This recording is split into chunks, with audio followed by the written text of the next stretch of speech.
Now, why was it important to prune a tree, you may ask? One could be inclined to keep growing the tree and produce the most elaborate tree based on available training data, and then stop there and use that oversized tree for prediction. In other words, you may be inclined to keep splitting the nodes and increasing the size of the tree until in each terminal node, all of the observations are of a single class. Now, in our case, it will be growing the tree until every terminal node has either just pending or just granted documents. That is not a good idea, however. Such an approach often leads to what we refer to as overfitting. Overfitting is the process of unnecessarily complicating the model structure, be it a regression tree, a classification tree, or a regression model in general. In predictive modeling, by overfitting, we customize the model structure to the training data with a disregard to what the performance of our model would be had we also applied it to the validation set. Another way to think about it is by overfitting, we attribute random occurrences in the data to something which we believe we can explain. Now let's look at an example.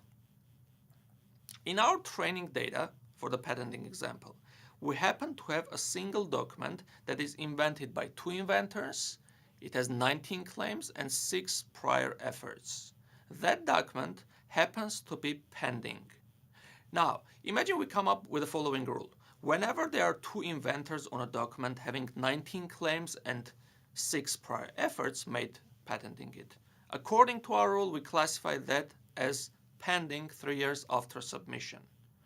Now, if we use this rule for predicting the granting status of documents in the training set, obviously our rule will correctly classify 100% all of the documents that meet those characteristics imposed on claims, on inventors, and prior efforts, simply because there was just one document that met that characteristics to start with, and the rule is designed based on that very document. But if you now use that rule on the testing set or in general for predicting the granting status of new documents, you have no guarantee that this rule is going to be any good. By now you probably noticed that it is not wise to come up with rules based on such few observations. There could be a number of reasons behind why this given document is still pending, and it is very possible that those reasons are not in any way reflected in this one row of data that we have for this document. So overfitting is this coming up with rules or in general relationships among the independent variables and the dependent variables that claim to explain or account for things which cannot be explained based on the available training data. You may overfit the model to the data and achieve a superb performance when applying that model to a training set, and yet fail miserably when predicting the data that you held out in the validation set. So why was the tree pruned after overgrowing?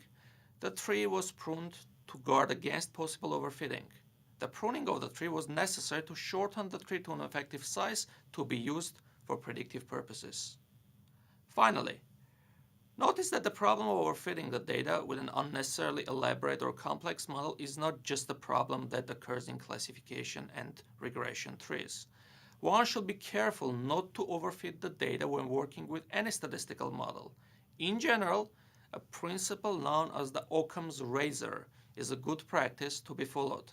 The principle is due to medieval philosopher and Franciscan friar William of Occam, according to whom plurality should not be posited without necessity, or, equivalently, entities are not to be multiplied beyond necessity. The principle goes hand in hand with the principle of parsimony, often used in statistics, according to which one has to go with a simpler, less elaborate model, assuming all else is equal. In other words, among the competing models that have comparable performance, one has to choose the model that is simpler and less elaborate.